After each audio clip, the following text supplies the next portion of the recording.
हाय। मैं हूं अपूर्व शेठ और मैं स्वागत करता हूं आपका the right choices with oracles of Dalal street के एक और नए एपिसोड पे।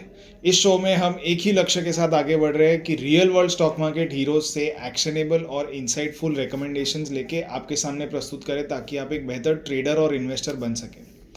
फ्रेंड्स, आज का जो हमारा टॉपिक है वो बहुत ही ज़्यादा इंटरेस्टिंग और मैं कहूँगा कि कंट्रोवर्शियल भी है। आज हम फाइनेंशियल एस्ट्रोलॉजी के बारे में बात करने वाले हैं और आज के जो हमारे गेस्ट है आई थिंक वो फाइनेंशियल एस्ट्रोलॉजी के ऊपर अगर बात करनी हो तो I think he is the best person to talk about, क्योंकि अनलाइक अदर पीपल के जो शायद सिर्फ एस्ट्रोलॉजी जानते हैं, जो आज के हमारे गेस्ट है वो ट्रेडिंग भी बहुत अच्छी जानते हैं और साथ साथ में उन्होंने एस्ट्रोलॉजी पे भी काफ़ी कुछ एक्सपर्टीज़ हासिल की है। और इनके साथ हमने पहले भी दो एपिसोड्स शूट किए और दोनों ही एपिसोड्स को बहुत ही ज़्यादा अच्छा रिस्पांस मिला है। तो आज फिर से हम स्वागत करते हैं ब्रह्मेश भंडारी जी का। Brahmesh ji, welcome to our show. We are please to have you once again.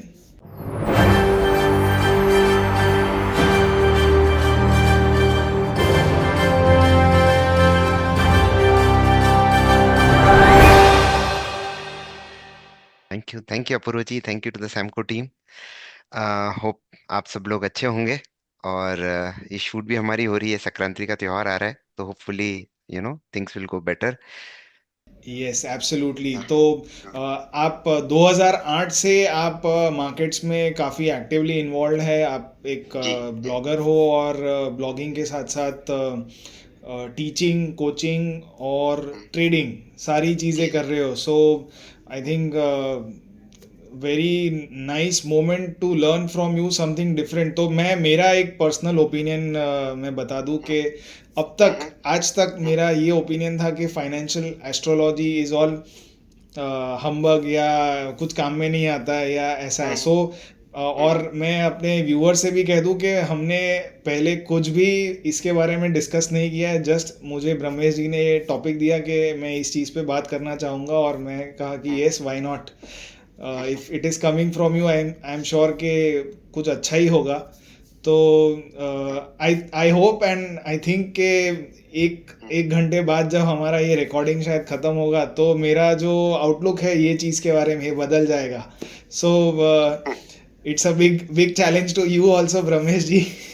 देखिए, एस्ट्रोलॉजी मतलब it is considered like dark science. पुराने जमाने में जैसे ज्ञान थे, बहुत सारे ट्रेडर्स थे जो एस्ट्रोलॉजी को फॉलो करते थे। बट ड्यूरिंग दैट 90s 1900 का पीरियड, तो इसको एक ब्लैक साइंस या ब्लैक मैजिक की तरह माना जाता था। तो very few people can explain their opinions openly. और पर अभी आप पुराने मतलब आप अगर हम अपनी इंडियन सभ्यता की तरफ जाएं, तो कोई भी बड़ा राजा महाराजा था तो उनके पास एक एस्ट्रोलॉजर होता था। जैसे कि अगर आज अभी शादी का त्योहार भी चालू होने वाला है, तो जो भी शादियां होती हैं, so that is based on some muhurtam. आप कुछ नया काम करते हैं तो मुहूर्तम पे होता है। तो astrology is ingrained in within us. We have been following it. हम नहीं करते थे तो हमारे पूर्वज करते थे। पर as the modern science is evolve, तो कुछ चीजें जैसे अगर आप मेडिसिन पे बात करें तो आयुर्वेदा बहुत ही अच्छा होता है। पर इंग्लिश मेडिसिन पे it's all lobby around everything. तो उसी तरह से एस्ट्रोलॉजी भी एक चीज है। It's a science, it's not a holy grail. सबसे पहली चीज में, क्योंकि लोगों को जब एस्ट्रोलॉजी के बोलते हैं कि ये तो होगा ही होगा। So when it comes to stock market, this is a game of probability, this is another science, this is another study.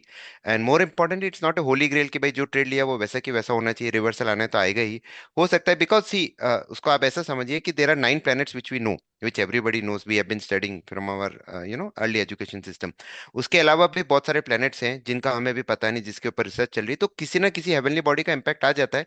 तो जो इम्पैक्ट पहले हुआ हो सकता है वो अभी नहीं हुआ। तो eight the end of the day, अगर आपको स्टॉक मार्केट में एक अच्छा ट्रेडर बनना है, एक अच्छा इन्वेस्टर बनना है, तो risk management, position size and these strategies, they add an additional edge to you. An edge जो मैं हर टाइम कहता हूँ, it's an educated guess. We are just trying to think in the terms of probability. So सबसे पहली चीज, होली ग्रेल नहीं है। And secondly, I'm not a SEBI registered analyst also. तो whatever I'll be talking, and आप अपने financial advisor से पूछिए, and I'll be talking mostly on indices. I will not talk about any individual stock. Sure, absolute. इसमें एक और बात मैं ऐड करना चाहूँगा कि आपने सारे डिस्क्लेमर्स वगैरह तो दे दिए and see ultimately it is all about edge and probability. अगर आपको हाँ। कुछ एक एलिमेंट ऐड करने से आपकी प्रोबेबिलिटी 1-2% भी बढ़ जाती है तो 1-2% is a very big thing.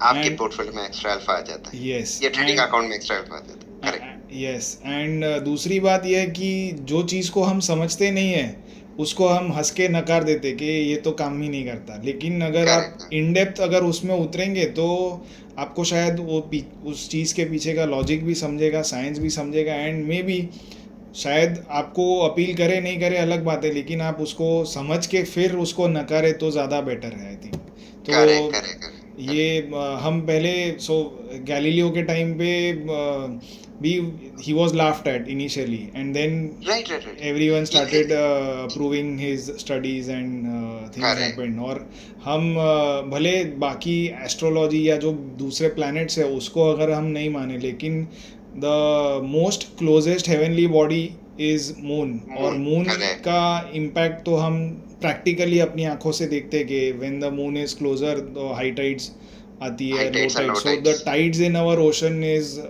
mainly is only because of moon, and moon our moon body is correct. also 70% water. तो if correct. it can have an attraction, और ये जो पूरा पृथ्वी इलेक्ट्रोमैग्नेटिक पृथ्वी वेव्स के बोलते हैं। पृथ्वी के ऊपर इतना सारा जो पानी है उस पर अगर इम्पैक्ट एक छोटा सा मून कर सकता है तो it can have an impact on our body as well. And market is all about mass psychology. तो अगर एक करेक्ट। Individual correct. की साइकोलॉजी पे इम्पैक्ट पड़ता है तो मास जो पार्टिसिपेंट्स है उस पर भी पड़ेगा.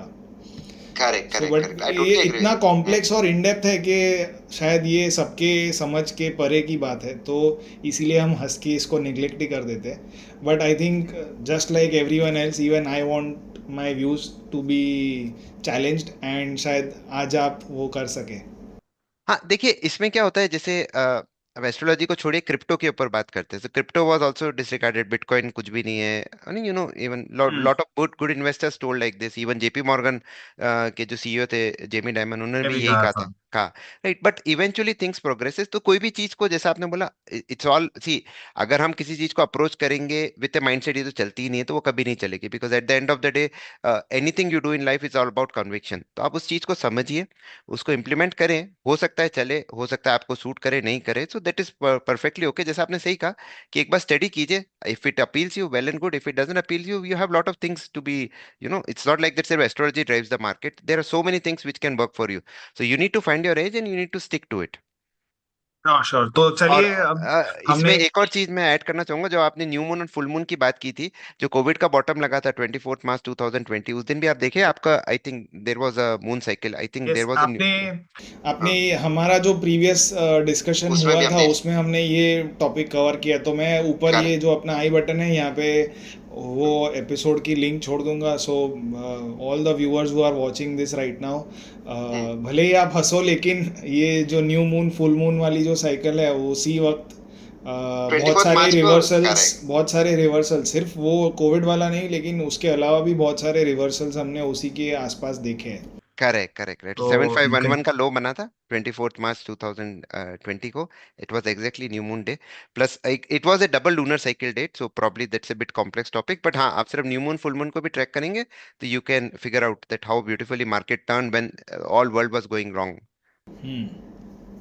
श्योर, तो चलिए अभी ज़्यादा वक्त ज़ाया नहीं करते और शुरू करते हैं आज का जो हमारा टॉपिक है.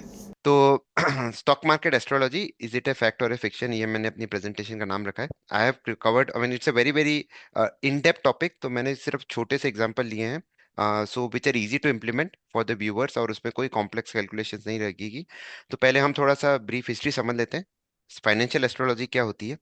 तो जैसा मैंने लिखा है, financial astrology is not a new concept but deeply rooted in our historical practices. जो आपका इजिप्शियन सिविलाइजेशन था, इंडियन सिविलाइजेशन था, सब में हम एंशियंट सिविलाइजेशन में सेलेस्टियल ऑब्जर्वेशंस रहती थी, and they use to guide at that point of time, agriculture के लिए हमें गाइड होता था. अब हम इसको you can apply in every field of the life. And जैसा आपने सही कहा था कि as humans are made up of water, 70% water, so mass psychology होती है, और mass psychology only drive the stock market. So human behaviour, human emotional अगर इम्पैक्ट होंगे तो they will definitely impact stock markets around the world. Financial astrology क्या होता है? It's a celestial phenomenon which explores the relationship between movement of celestial bodies, basically planet, stars and moon, and financial activity. तो astrology में हम basically planets का study करते हैं, जब पर हम उसको जब स्टार्स मून को फाइनेंशियल फील्ड से जोड़ देते हैं तो उसे फाइनेंशियल एस्ट्रोलॉजी कहती है। इसका इम्पैक्ट क्यों आता है? Because finance I mean astrology impacts the economic cycle, जो आपका जुपिटर सैटर्न का साइकिल होता है। The lot of economic cycles which are going on. So if economic cycles, अभी आप देख रहे हैं कि Indian markets were doing extremely well till 26 सितंबर 2024। उसके बाद एक बहुत बड़ा करेक्शन आया। करेक्शन पहले है, उसके बाद हमने देखा कि हमारी इकोनॉमी स्लो डाउन हो रही है, इसलिए मार्केट 10 ऑलमोस्ट लाइक 10% का डीग्रोथ हुआ था इकोनॉमी में। 7 से 6 के आसपास आई थी। उसी का आपने देखा कि मार्केट्स भी आपका लगभग मेजर इंडिसेस फॉल डाउन 10%। तो इसलिए इकोनॉमिक साइकिल्स का इम्पैक्ट होगा तो वो डेफिनेटली स्टॉक मार्केट के ऊपर भी आएगा। अब कुछ चीजें मैंने लेके रखी कि it's not like it's a new concept, जैसे मैंने वर्ड यूज किया था। तो एंशियंट ट्रेड रूट्स जो हमारे होते थे वो आपका सेलेस्टियल फिनोमिनन्स पे होते थे, एक्लिप्सेस एंड सोलस्टाइस पे। जैसे कि हमारे 4 जो सीजन चेंज डेट्स होती हैं, that also impacts our stock market. तो देखिए 28 मार्च के आसपास आपका समर सोलस्टाइस चालू होता है। आप लास्ट 3 ईयर से निफ्टी का चार्ट देखिए, जनरली 2021 के आसपास ही मार्केट बॉटम आउट होकर एक अच्छी रैली दे रहा है, एटलीस्ट लास्ट 2 ईयर से। हम्म। रेनेसांस प्रेडिक्शन तो नोस्ट्राडाम होते थे, और उन्होंने पॉलिटिकल शिफ्ट, इकोनॉमिक, तो बहुत सारे राजा महाराजा वो अपने पास एक फाइनेंशियल एस्ट्रोलॉजर भी रखते थे टू गाइड देम कि ये शुभ मुहूर्त है, ये हमें कोई नई नई चीजें करनी चाहिए। तो उसके हिसाब से भी ये चलता था पुराने। और जेपी मॉर्गन का एक बहुत ही फेमस लाइन है, I think it is very well known to everyone: millionaires don't use astrologers, billionaires do. तो बेसिकली ये हमारा पास्ट में हम यूज करते आ रहे हैं, सदियों से हम यूज करते आ रहे हैं, और उसी को हम वापस इम्प्लीमेंट कर रहे हैं, करने की कोशिश कर रहे हैं स्टॉक मार्केट में। अगेन वापस मैं रीइटरेट करूंगा, this is not a holy grail. It's not like that every trade you take या एवरी कोई भी इवेंट होगा तो आपको एक अच्छा मूव ही मिलेगा। कई बार स्टॉप लॉसेस हिट होंगे and we have to accept it. एक मैं सिर्फ यहाँ पे आपको रोकना चाहूँगा, ये चीज़ मेरे लिए भी नहीं है, जेपी हाँ मॉर्गन यूजिंग एस्ट्रोलॉजी, सो हाँ कैन यू हाँ हाँ। Share some more details about it? नहीं, जेपी मॉर्गन हुआ, जो भी यूएस के बिलियनियर्स, मतलब जो बड़े पीपल हैं, so they generally use astrologers. Mean इसमें इनकी एक फेमस लाइन है, this is very well available on Google. तो जो भी जेपी मॉर्गन था, जब उनका मर्जर भी हुआ था जो दो कंपनीज का, तब भी there was some astrological event, this is what. And this is a very very famous line, उन्होंने ये बहुत ही अच्छी तरह से यूज करके रखा था कि भाई अगर मिलियनर्स होंगे, they don't use, they make fun of astrologies, but billionaires they consider it very seriously. अब इवन आप रिलायंस में देखिए, आई मीन दे जो भी अभी अनंत अंबानी की शादी हुई थी, they were all very very auspicious occasions. So even Shrinath ji में जो उनकी पूजा होती, so I mean if Mukesh भाई अगर बिलीव करते हैं इन सब पे, and we have seen him grown so big, so definitely जो जेपी मॉर्गन ने बोला, it makes lot of sense here. Hmm. I'll move on to the next slide. So stock market astrology में क्या होता है कि हम वापस एस्ट्रोलॉजिकल प्रिंसिपल्स को जो प्लानिटरी के मूवमेंट्स हैं उनको हम मार्केट्स के साथ लिंक करने की कोशिश करते हैं। तो जैसे एंशंट में हमारी ग्रीक सिविलाइजेशंस थी, वहाँ पे जैसे मैंने पहले भी बोला था, agriculture cycle and trade cycle वहाँ पे सबसे ज़्यादा चलती थी। उसके लिए हम एस्ट्रोलॉजी का उस टाइम वो लोग यूज़ करते थे। अब की क्वेश्चन आता है कि क्या planetary movements influence stock prices, right? तो like I follow astrology, so I firmly believe that they influence the stock prices. Those who don't believe, probably after end of the session, I've taken some examples of Nifty, Bank Nifty, gold, gold, crude. तो किस तरह से इस छोटी छोटी चीजें market में एक अच्छा मूवमेंट ला सकती हैं। तो अब हम नेक्स्ट पे चलते हैं। So this is our solar system. The sun is king of all the planets. उसके बाद सबसे nearest planet to the sun है वो है मरकरी। फिर आता है वीनस, फिर हमारा अर्थ आता है, फिर मार्स आता है, फिर आता है Jupiter, Saturn, Uranus, Neptune. Pluto is the coldest planet. वो मतलब sometimes it is considered as a planet, कुछ स्टडीज में वो नहीं करते। तो अभी इसका basic phenomenon why this astrology work, उसका एक सिंपल सा होता है कि on sun there is something called as solar winds. Sun is very very big, तो उस पे सोलर विंड्स होती हैं। सोलर विंड्स का इम्पैक्ट किस पे आएगा? जो भी प्लेनेट उसके नियर बाय हैं, sun, earth, and this solar winds carries electromagnetic waves. तो इलेक्ट्रोमैग्नेटिक वेव्स आपके मरकरी पे पहुंचेगी, वीनस, अर्थ, और जितना प्लेनेट पास में होता है उतना फास्ट इम्पैक्ट होता है। तो अगर आपको शॉर्ट टर्म मूवमेंट्स कैप्चर करने हैं मार्केट के, तो always focus on mercury, Venus. ये दोनों प्लेनेट से आप बहुत ही अच्छे शॉर्ट टर्म मूवमेंट्स कैप्चर कर पाएंगे। पर इंपॉर्टेंट चीज क्या है कि Mercury doesn't impact every sector, every stock. Venus doesn't impact every sector every stock, तो वो हमें समझना पड़ता है। मरकरी जनरली कम्युनिकेशंस पे बहुत अच्छा काम करती है। Venus is all about luxury. तो जो भी आपके लग्जरी से रिलेटेड होता है, जैसे आप we can say like if I compare a PSU bank with a private bank, तो first thing which will come is HDFC bank. It's HDFC ICI, these are I mean it gives you sense of a luxury.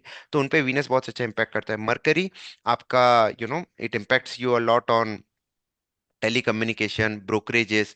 तो Venus and Mercury का आपका Nifty and bank Nifty, Nifty का generally बहुत अच्छा impact आता है Mercury का, because Reliance is having highest weightage.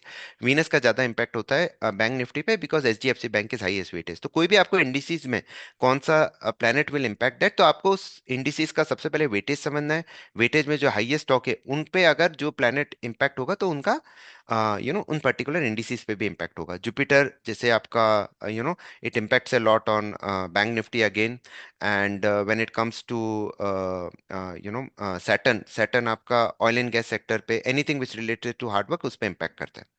तो I don't want to make it very complex, so as of now we'll focus just on Mercury and Venus, and rest all things we can as we move forward, or as the viewers will do a research, they will get more idea on that. So अभी तो there are, sorry to hmm, cut you but हाँ हाँ बहुत सारे सवाल मेरे मन में उत्पन्न हो रहे हैं आई हाँ, थिंक, बोलिए बोलिए बोलिए अपूर्व जी। बिकॉज हाँ। This is such a interesting topic.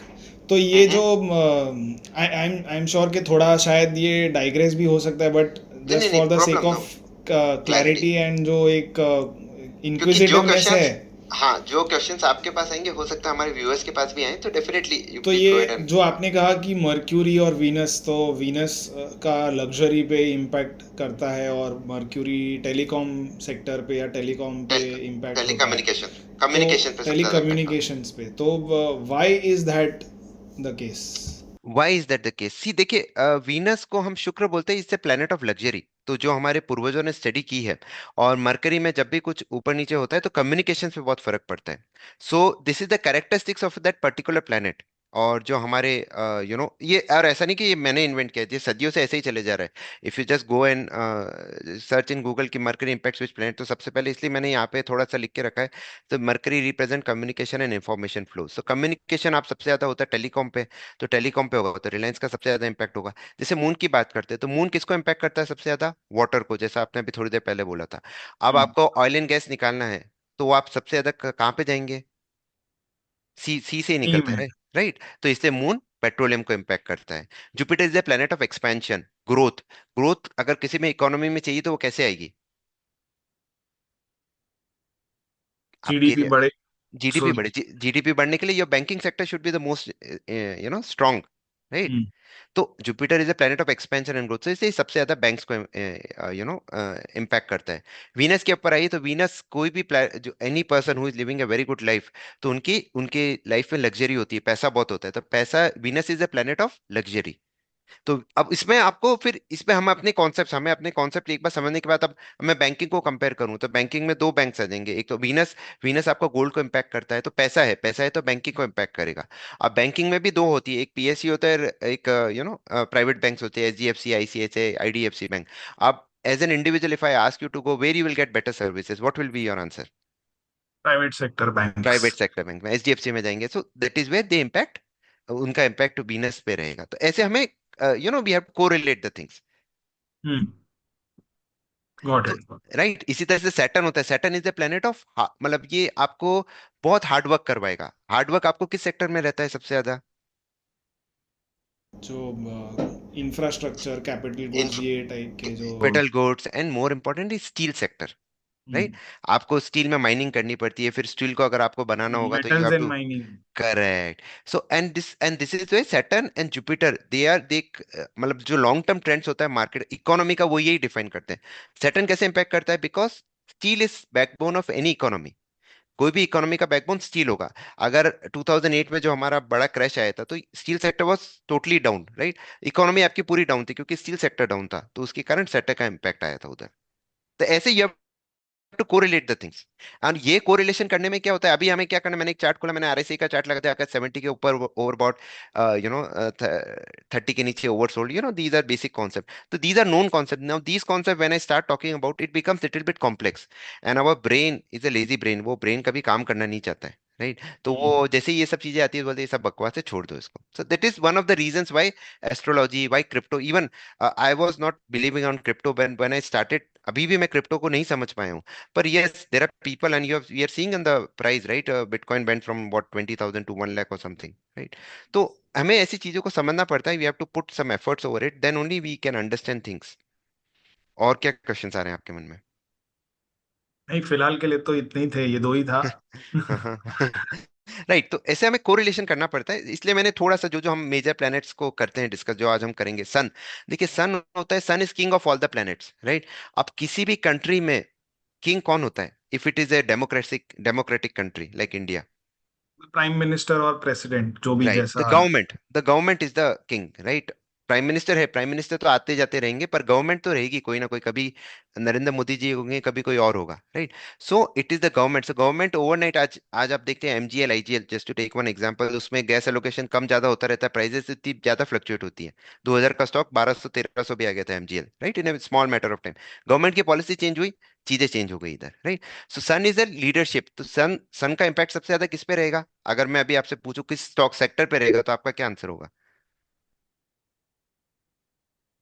किस सेक्टर पे? हाँ सो हाँ। सो जो PSU correct stocks. Correct, right. So sun will impact PSU stocks.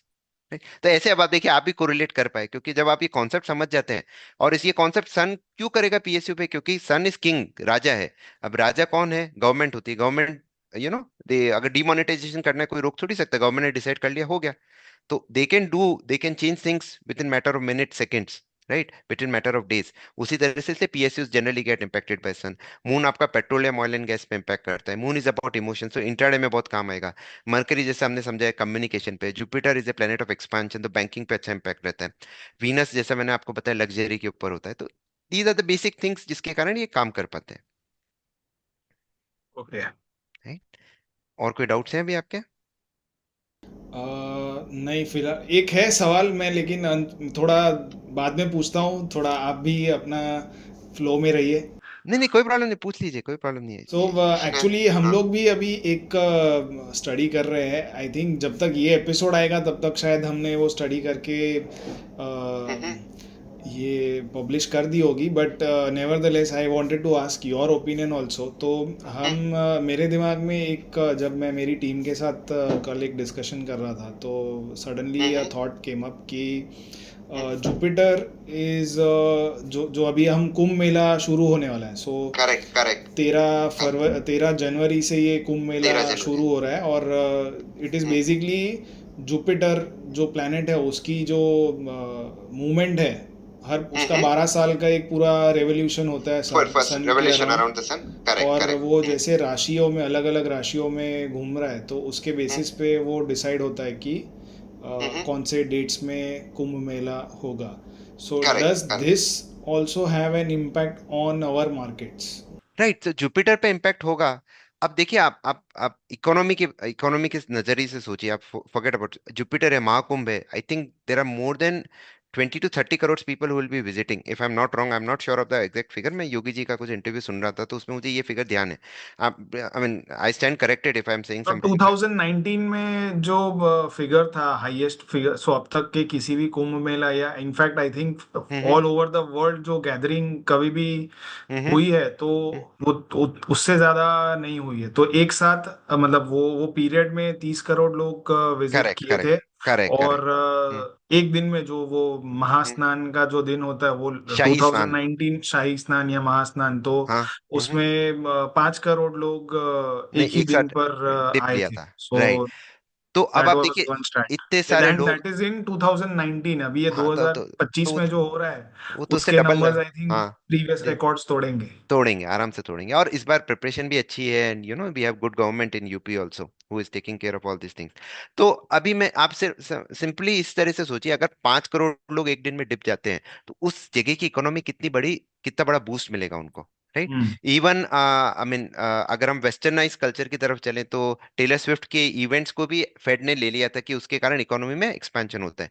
अब आप खुद देखिए, hmm. Jupiter is the planet of expansion. जैसे जुपिटर में चेंज हो रहा है, लोग मिल रहे हैं, पैसा जा रहा है, तो obviously the economy of that particular state, of that particular city will definitely have a boom, right. अगर वो बूम होगा, लोगों के हाथ में पैसा आएगा, पैसा कहाँ जाता है? या तो सेविंग्स में जाता है, मार्केट में जाएगा, मार्केट में आएगा तो ऑब्वियसली आपको चेंजेस दिखेंगे।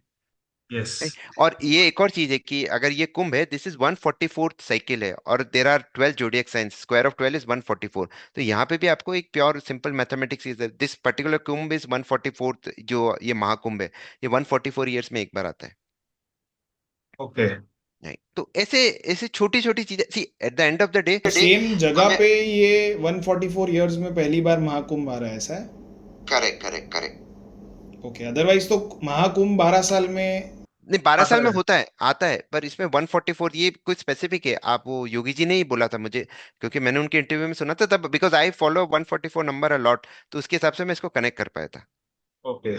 और एक और आपने जो ये टेलर स्विफ्ट वाली बात बोली, तो हम्म। इसमें एक और एक चीज़ मेरे दिमाग में क्लिक हुई कि there was in the newspaper, there was a article saying कि Taylor Swift fans have caused hmm. Earthquake, या एक हाँ, सीज्मिक, जो कंसर्ट में इतने सारे लोग नाच रहे, तो hmm. Bihar concerts have also caused minor seismic activities. तो जो करेक्ट, सीज्मिक करेक्ट। एक्टिविटीज जो हम नेचुरल फिनोमेना बोलते हैं कि ये अर्थ का है, उसमें कोई कुछ नहीं कर सकता, but Taylor Swift fans have created, Swifties have created earthquakes as well. Correct, correct, तो correct, just correct. Imagine what a Mahakumbh can do. हाँ, महाकुंभ तो, पर इंडिया तो एक अलग ही कंट्री है, तो आप देखिए 5 करोड़ लोगों में नहीं हुआ तब भी कुछ भी नहीं हुआ, तो अभी भी कुछ अच्छा ही होगा, सब अच्छा होगा, एंड बिकॉज पीपल आर, तो I think we will see a very good, मतलब एडमिनिस्ट्रेशन, मैं गया था उधर, तो administration wise everything is looking wonderful, few of my friends also went there. तो जैसे जैसे देश प्रोग्रेस हो रहा है तो इकोनॉमी इंप्रूव हो रही है, एंड आपकी कंडीशंस भी बेटर हो रही है, पीपल की स्पेंडिंग पावर भी बढ़ रही है, तो एंड वो तो एक अलग ही, it's a, everyone who is watching that video, I mean, I would advise, अगर उस टाइम तक हो जाता है पब्लिश, तो please go ahead and have a look at it once. It is once in a life time, kind of experience. Hmm. तो जैसा अभी आप बात कर रहे थे, अलग अलग राशि में होता है, तो ये भी बहुत इंपॉर्टेंट रोल प्ले करती है। तो वी हैव 12 राशिज, राइट। स्क्वायर ऑफ 12 इज 144, इसलिए 144 भी एक इंपॉर्टेंट नंबर माना जाता है। हर राशि का एक अलग एक अलग कैरेक्टरिस्टिक्स होती है, वो भी मैंने कुछ भी फाइंड नहीं किया है, this is all been doing from centuries. उसका एक सिंपल सा रीजन है। तो ये हमारी राशि होती है Taurus, Aries, Pisces, Aquarius, Capricorn, Sagittarius, Scorpio, Libra, Virgo, Leo, Cancer and Gemini. अब जैसे हमारे 5 तत्व होते हैं, right, earth, fire, earth, air, water and akash, तो उसी तरह से ये इन जोडियक्स को हमने ऐसे डिवाइड भी करके रखा है। अगर फायर जोडियक में होते हैं तो जनरली मार्केट में एक अपमूव आता है, again this is not A certainty, it's a probability, जो इसमें हम एरीज, लियो, सेगिटेरियस डालते हैं, और ये डिफरेंशिएशन भी बहुत सालों से चल रहा है, right, this is nothing new. Earth में जनरली आपको, अगर अर्थ जोडियक में कोई भी प्लेनेट जाता है तो आपको ट्रेंड कंटिन्यूएशन मिलता है। एयर में जाता है तो साइडवेज चला जाता है जनरली, मार रहा है, वाटर में जाता है तो जनरली आपको बेरिश मुंह दिखते हैं। तो ऐसे हमारे 12 जोडियक साइंस को ऐसे हमने 4 एलिमेंट्स में डिवाइड करके रखा है। दूसरी इंपॉर्टेंट चीज होती है, जैसे अभी हमने प्लेनेट देखे जोडियक साइन हुए, तो जैसे जैसे एक प्लेनेट एक जोडियक से दूसरे जोडियक में जाता है, उसे हम पर्टिकुलर को बोलते हैं प्लेनेटरी इनग्रेस, राइट। और बेसिकली हम बोलते हैं sign change, right. So when a planet moves from one zodiac to another zodiac, जैसे अभी 14th को हो रहा है, तो Jupiter is moving from one zodiac to another zodiac, तो आपका साइन चेंज होगा। और एक और जो सबसे इंपॉर्टेंट काम करता है स्टॉक मार्केट में, विच इज एक्लिप्सेस, जो हमारे ग्रहण होते हैं, सूर्य ग्रहण, चंद्र ग्रहण, साल में 3 4 बार ही आते हैं। तो यहाँ पे भी आपको मार्केट में एक अच्छा इंपॉर्टेंट स्विफ्ट देखने को, चेंजेस देखने को मिलेंगे। They are often considered disruptive, signaling market turbulence and unexpected changes. अगर मार्केट एकदम तेजी में आप देखें, एकदम मंदी में भी आ जाएगा। हम कुछ एग्जांपल्स देखेंगे, and all this data can be back tested, there is nothing which I can fabricate out of it. और मैंने कोई सॉफ्टवेयर भी यूज नहीं किया है, there is everything which is available on net, और जो व्यूवर्स हैं वो भी जाके बैक टेस्टिंग करें। But only thing is these events comes very frequent, very not that frequently, तो आपको वेट करना पड़ता है उन डेट्स के लिए। अगर आप एक शॉर्ट टर्म ट्रेडर है या लॉन्ग टर्म ट्रेडर है, तो फिर आप एक प्लानिटरी साइंस से आपको अच्छे ट्रेड्स मिल सकते हैं। श्योर। अब हम एक्लिप्सिस के ऊपर पहले डिस्कस कर दें, क्योंकि सूर्य ग्रहण एंड चंद्र ग्रहण का बहुत इंपॉर्टेंट रहता है। तो सोलर एक्लिप्स होते हैं दो, एक होता है सोलर एक्लिप्स और एक होता है lunar eclipse. So when moon passes between earth and sun, blocking the sunlight either partially और फुल्ली, तो दिस कैन जनरली हैपेंस, ये न्यू मून के टाइम होता है सोलर एक्लिप्स। और 3 टाइप के सोलर एक्लिप्स होते हैं, एक टोटल होता है, एक पार्शियल होता है, एक एनुलर होता है। जो रिंग ऑफ फायर अभी थोड़ी देर, आई थिंक 2 या 3 अक्टूबर को हुआ था, एक रिंग ऑफ फायर बन गई थी, तो उसे एनुलर सोलर एक्लिप्स बोलते हैं। टोटल सोलर एक्लिप्स मतलब एकदम आपका दिन में भी रात हो जाती है। अब पार्शियल में तो थोड़ा बहुत होता है, तो दिन रात चलती रहती है। तो ये हमारा एक्लिप्सिस होता है। अब एक क्वेश्चन बहुत सारे लोग मुझसे पूछते हैं कि एक्लिप्सिस का कुछ इम्पैक्ट, कुछ एक्लिप्सिस इंडिया में दिखते हैं, कुछ यूएस में दिखते हैं, कुछ other parts of the world में दिखते हैं। But at the end of the day we are in a globalized world. तो अगर कोई पार्ट ऑफ द कंट्री और कुछ कुछ part of the world is getting impacted, definitely those impacts will be seen in Indian markets also, and India as a country and Indian markets also. इसी तरह से हमारे पास होते हैं लूनर एक्लिप्स। लूनर एक्लिप्स में क्या होता है, अर्थ पासेस बिटवीन सन एंड, ये जनरली आपका फुल मून के टाइम होता है। इसमें भी दो टाइप के लूनर एक्लिप्स होते हैं। एक टोटल होता है जिसे हम ब्लड मून कहते हैं, ये बहुत कम होता है, पर यहाँ पे आपको बहुत ही अच्छा इंपैक्ट दिखेगा। और पार्शियल में थोड़ा सा इंपैक्ट रहता है। And both solar and lunar eclipse can represent period of change, destruction and unexpected market movements. तो ये तो हुई थ्योरी। तो ये थे ब्रह्मेश भंडारी जी। इनके साथ हुए पहले एपिसोड में हमने कुछ बेसिक्स देखे फाइनेंशियल एस्ट्रोलॉजी के, और इसके बाद हमने देखा कि कैसे सोलर और लूनर एक्लिप्स मार्केट में इम्पैक्ट करते हैं। आगे आने वाले एपिसोड में हम प्लानिटरी जो चेंजेस है उसके ऊपर बात करेंगे और उनके कैसे इम्पैक्ट आते हैं हमारे मार्केट्स पे, इसके बारे में बात करेंगे। तो अगला आने वाला एपिसोड भी ऐसा ही बिल्कुल ही इंटरेस्टिंग होगा, तो इसे बिल्कुल भी मिस मत कीजिएगा। तब तक के लिए हमारी चैनल को ज़रूर सब्सक्राइब कीजिए। Thank you. Samco trading app, आप ही के ट्रेडिंग का अनदेखा सच। Investments in securities market are subject to market risks. Read all the related documents carefully before investing.